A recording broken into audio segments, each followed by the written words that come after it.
আমরা প্রায়ই আমাদের বাবা-মায়েদের কাছ থেকে সন্তানের ব্যাপারে একটা কমপ্লেইন শুনতে পাই। সেটা হচ্ছে আমার বাচ্চা অনেক বেশি ডিমান্ডিং। অর্থাৎ সে কোনো একটা জিনিস চাচ্ছে যেটা হয়তোবা আমার পক্ষে এই মুহূর্তে দেওয়া সম্ভব না।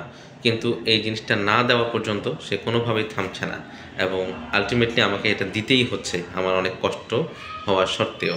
তো এই জায়গাতে ১ম যে জিনিসটা আমাদেরকে মাথায় রাখতে হবে সেটা হচ্ছে বাচ্চার এই যে ওভার ডিমান্ডিং বিহেভিয়ার, এটা কিন্তু একদিনে তৈরি হয়নি। কোনো না কোনোভাবে শিশুটি এই আচরণটি শিখেছে, লার্ন করেছে। এখন তাকে যদি আমার এই আচরণটাকে আনলার্ন করাইতে হয়, তাহলে সেক্ষেত্রে কয়েকটা স্টেপ আমাকে একটু মাথায় রাখতে হবে। প্রথম কথা হচ্ছে আমাকে খুব সুন্দর করে বাচ্চার চাহিদাটাকে অ্যাড্রেস করা জানতে হবে, যে আসলে তার জন্য যে এই মুহূর্তে এই জিনিসটা অনেক জরুরি অথবা তার কাছে অনেক বেশি পছন্দের, এই জিনিসটা তাকে ফিল করাইতে হবে যে না, আপনিও বুঝতে পারছেন যে তার জন্য এই জিনিসটা এখন খুবই দরকার। তার হয়তোবা খেলার জন্য দরকার, তার হয়তো অথবা তার এই জিনিসটা খুব পছন্দ হয়েছে। এই বিষয়টা অবশ্যই আমাদেরকে একটু অ্যাড্রেস করতে হবে, অর্থাৎ তার ডিমান্ডটাকে আমরা অ্যাড্রেস করব সর্বপ্রথম। ২ নম্বর যে কাজটা আমরা করতে পারি সেটা হচ্ছে সুন্দরভাবে না বলতে আমাদের শিখতে হবে। সেটা হচ্ছে কোনো কারণে হয়তোবা আপনি অপারগ হতেই পারেন।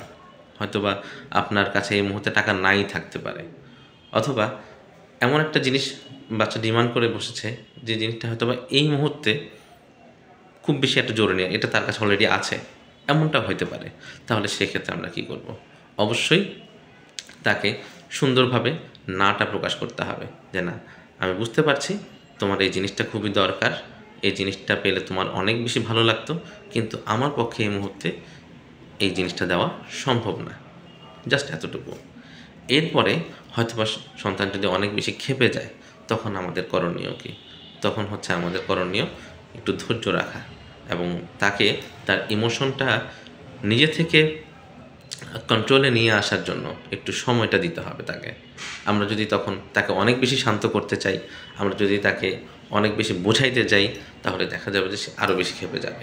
সো ৩টা জিনিস। প্রথম কথা হচ্ছে আমাকে অবশ্যই তার ডিমান্ডটা, তার চাহিদাটাকে অ্যাড্রেস করতে হবে, সেটা স্বীকার করে নিতে হবে এই জিনিসটা তার এই মুহূর্তে দরকার। ২ নম্বর যেটা বললাম সেটা হচ্ছে অবশ্যই আমি যদি না দিতে পারি আমাকে স্ট্রংলি সেটা বলতে হবে। স্ট্রংলি না, আমাদের অপারগতার কথাটা অবশ্যই স্বীকার করতে হবে যে না, আমার পক্ষে এই মুহূর্তে দেওয়া সম্ভব হচ্ছে না। আর ৩ নম্বর হচ্ছে অবশ্যই আমাকে ধৈর্যের পরিচয় দিতে হবে।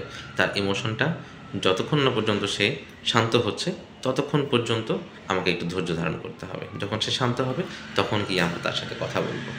তো আপাতত এই ৩টা জিনিস যদি একটু মাথায় রাখি আমরা, আশা করা যায় বেশিরভাগ ক্ষেত্রেই আমরা সন্তানের এই ওভার ডিমান্ডিং বিহেভিয়ারটাকে আনলার্ন করানোটা শুরু করতে পারব।